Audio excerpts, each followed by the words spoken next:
Hey guys, so I guess we're back, and this week we're going to be taking a look at the 3 biggest considerations to be made when choosing between Adobe Premiere Pro and Final Cut Pro. Now I know that there are a lot of other video editing softwares like Sony Mega, DaVinci, but I guess that everybody in the video editing realm can agree that Final Cut Pro and Adobe Premiere Pro kind of stand above the rest. So 3 main considerations to be made when choosing between the two. First things first, price. Now the cost for the Adobe Premiere Pro package, you're going to be paying it yearly, is going to come down to $239 for just Adobe Premiere Pro per year. But when you look at Final Cut Pro, it's going to cost you $299 flat.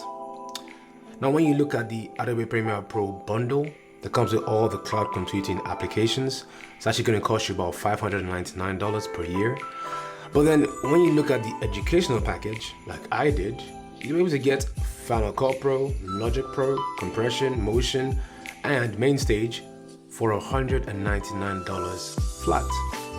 When you look at the educational package for Adobe Premiere Pro, that's going to come with the whole cloud computing system. It's actually going to cost you $239 per year.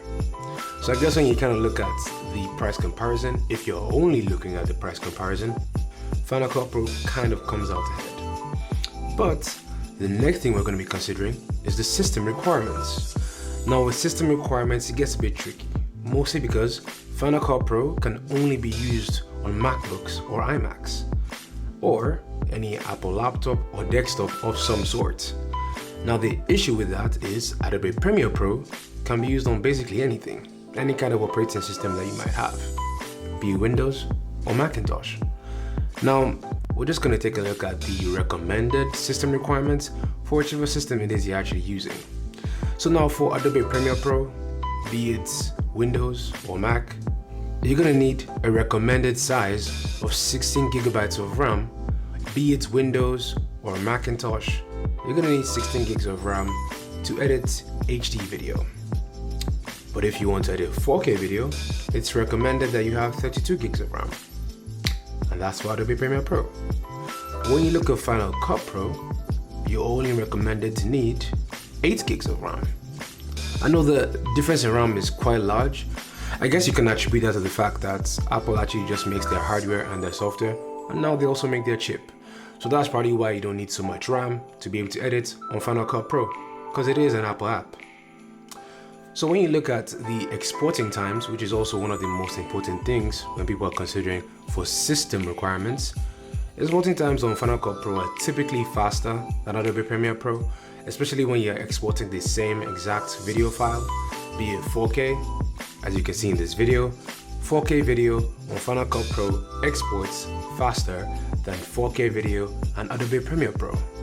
Now the thing about it is, on Final Cut Pro, like I said, Apple makes their hardware, their software, and even their M1 chip. So Final Cut Pro is obviously built to export on the MacBook faster than Adobe Premiere Pro. And I guess the final thing you'll be taking a look at is which one is easier to learn. Personally, when I was learning how to use Adobe Premiere Pro, it wasn't so straightforward. It wasn't a walk in the park. It was a bit of a learning curve. I had to learn how to use keyframes, how to color properly, how to use adjustment layers. I know that most of these things may seem straightforward for some people, but like I said, it was a bit of a learning curve for me. I hadn't used any Adobe software before this, so this was kind of like my first introduction to Adobe. But when I was using Final Cut Pro, it seemed very easy to use. It was kind of like an upgraded version of iMovies, and I'm pretty sure anybody that has used iMovies knows iMovies is pretty straightforward.